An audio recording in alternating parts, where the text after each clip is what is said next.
Good morning, good morning, good morning, good morning. Hey everybody. Glad you can make it. This is a good morning gathering, okay? We used to gather every morning and do good morning sunshine, but things are changing. And we don't have a name just yet for what's happening over here. Got some things in my mind and in my heart, but right now we're just talking every morning. I am Natia Joyner. I am a creative entrepreneur and faith-based beauty pro, business coach, business strategist, all things. Good morning, First Lady. Um, and I'm here to hang out with y'all every day, especially for the next 30 days. So we gather at 6:30 a.m. Central Standard Time, 7:30 a.m. Eastern Standard Time, Monday through Friday. And then on Saturday and Sunday, we're doing 6:30 p.m. We're gonna see how it works out. Child, I might need to get up every morning and just work it out. Okay. But anywho, I just feel like in this season, this is what me and my mentor talk about. Y'all probably gonna hear me say it a lot. Is that a lot of what's being displayed on the internet about being a Christian?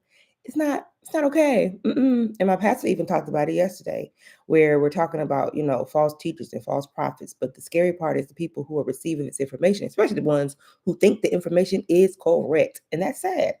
And I remember just one day venting to my mentor, and I was like, "Child, where are the mothers?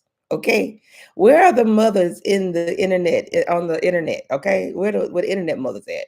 Where they're letting people know holiness is still right? No, that's not what Christians really look like. You can't, And she's like, "Child, we are the mothers." I don't realize how old I am. I am 40. I have made it into the 40 club, and that makes me a middle-aged adult woman. So I am a mother. I don't know all the fancy songs that the kids, hey, Corey. I don't know all the fancy songs that the kids sing and do all the things, whatever. However, at this day and age and where we at, like, there's a different way that we need to live. And so one of the things, y'all know, I am an entrepreneur, just celebrated 10 years of full-time entrepreneurship. When it comes to, we're going to talk a lot about like building a brand, learning how to market yourself and how to just begin to stand out. And I think that a lot of the things that we need to do first is start learning some foundational stuff. Foundation in the way of like, what are you? Oh, I'm zooming in on myself. We don't want to do that. I just want to go up. Just want to go up. Sorry, y'all. Got my hand on in the camera. Let's just zoom out a bit. Praise God. All right, sorry, y'all. I want to just talk through some of the things you need to do, right? And a lot of that stuff starts at the very bottom, like on identity. Like, who are you? What do you like? And people on the internet tell you, you got to add value. You need to be authentic. You need to be vulnerable. You need to be this and you need to be that. When I feel like a lot of people don't know who they are, they haven't spent time, one, with themselves. Mhm. And I feel like, and I know, and just I feel like a lot of people aren't surrounded by great human beings that correct them and bring them in. Okay, that bring them in and talk to them about who they are, how they're showing up in the world, encouraging them to be their best selves, to know that there's more in them, and to be able to show up higher. And so when we ask somebody to be authentic, if they don't know what that is or what that looks like, and they have nowhere to model, that's a problem. I know for a very long time, if like when I first started dating as an adult, the young man would ask me what I like to do. And child, it was very boring.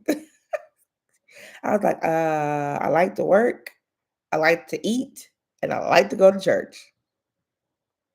And they were like, that's it. I was like, yeah, that's it. And I'm trying to tell you, that was weird, okay? Really everything that I like to do were things that I had to quote unquote do, right?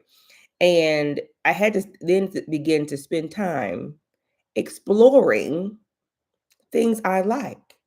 Now, some stuff is just default settings of the things that you like, but you need to spend some time trying other things to figure out what it is that you like. Now, what I realize is I love being at home. I love things that are domestic, right? I actually love to cook. I love to cook. I don't want to clean up. I love a clean house. But I don't like, there are some people who actually actively enjoy folding clothes and doing laundry. Shout out to Patricia with couture cleaning because baby, that's she loves to do it. That's not my ministry. That's not my favorite thing to do. I do love a good clean house, but I don't want to clean it. You know. Anywho, except a bathroom. I love cleaning the bathroom. That's weird, but here we are.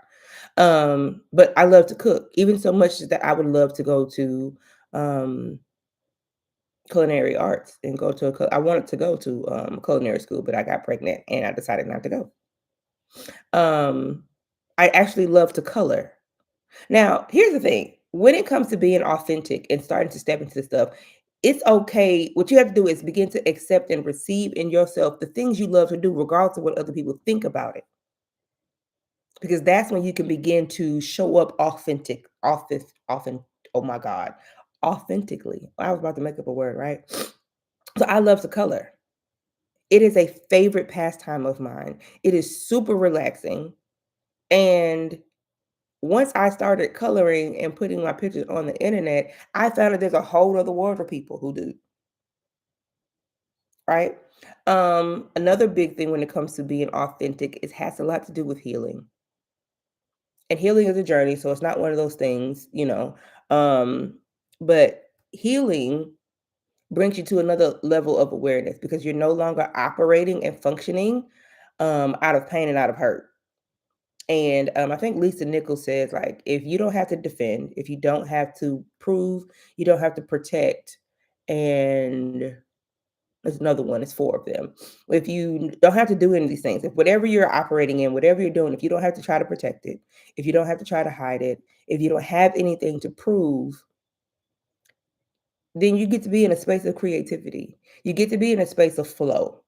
Because think about that. Like if you were going out and you're about to do something and you think, okay, what is somebody going to say? And you begin to come up with all this stuff in your head and you fight and do all this kind of stuff like that. It gets to a space with that. Then what are we doing? Why are you doing it? Are you doing whatever it is that you do? Are you doing it because it's something you love? It's something that you're trying to learn more about? Is it something that feels good to your soul and pleases God? Okay, let's be clear here because there's some things that feel good to your soul that don't please the Lord. So we got to stay focused here, right? But what are some of the things that you like to do that can actually one turn into a business, right? I liked burning candles. Now I didn't know how relaxing making them was until I started making them because God had a business for me there, right? Um, I love to color and I've always wanted to do a coloring book. I didn't think that I had the skills to draw until I started learning how to draw, right? Um, and these things just start showing up. And so when people see that I have a coloring book or they see that I have this or they see that I have that, they're like, oh, Tia, that's you. That's authentically you. Child, I didn't know. What are you talking about? How did I know that that was authentically me?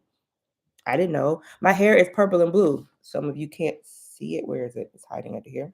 My hair is purple and blue. My hair has been purple and blue for the last, I think, 9 years at this point. And it started as just me trying something. Good morning, son. I wanted to lock my hair. And I believed at the time, I don't believe it now, that you go through this ugly phase. It's really just a fuzzy phase. And I figured, my ugly phase couldn't be ugly if it was purple. So I colored my hair purple and accidentally got another part of it turned white and started my locks of purple and white hair. And when they was coloring one of my clients' hair and had some leftover color, threw it on my little patch. And I've been purple and blue ever since. Right?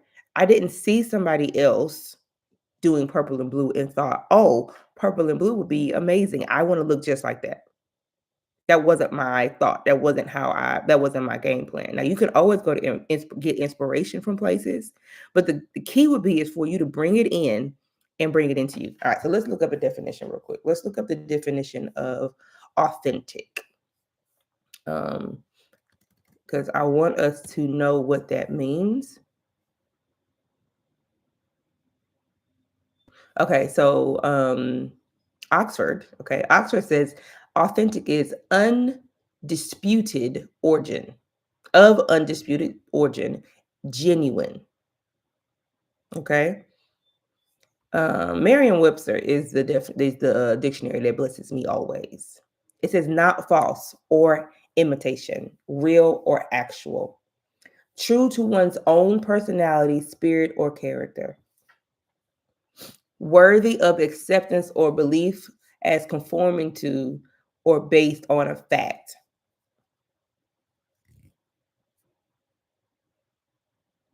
Okay. Church mode. What? Okay. So yeah. So not false or imitation. I know that a lot of what people see on the internet is some it can be a thing. It can be either inspiring or it can be intimidating. Um, but I want us to explore more with the Lord who He wants you to be and how you should show up. Um, yeah, spend more time with yourself, not just full and excited to be on the internet watching other people live their lives. When you start to live your life, um, and and just ending the way you want to be for whatever unhealed reason you want to be it, start spending more time with the Father and spending time with yourself, exploring things that you think you might want to try. You're going to start seeing your own self. You're going to start seeing that what you are producing is not false.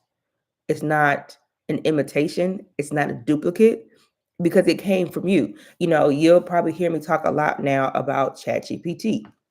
Let me tell you, I didn't use ChatGPT for a while. I didn't understand it, didn't know what it meant. You know, I had my own feelings about AI. I'm now a bit more receptive and more into AI, especially when it could be in um, a safe use environment, right? Um, but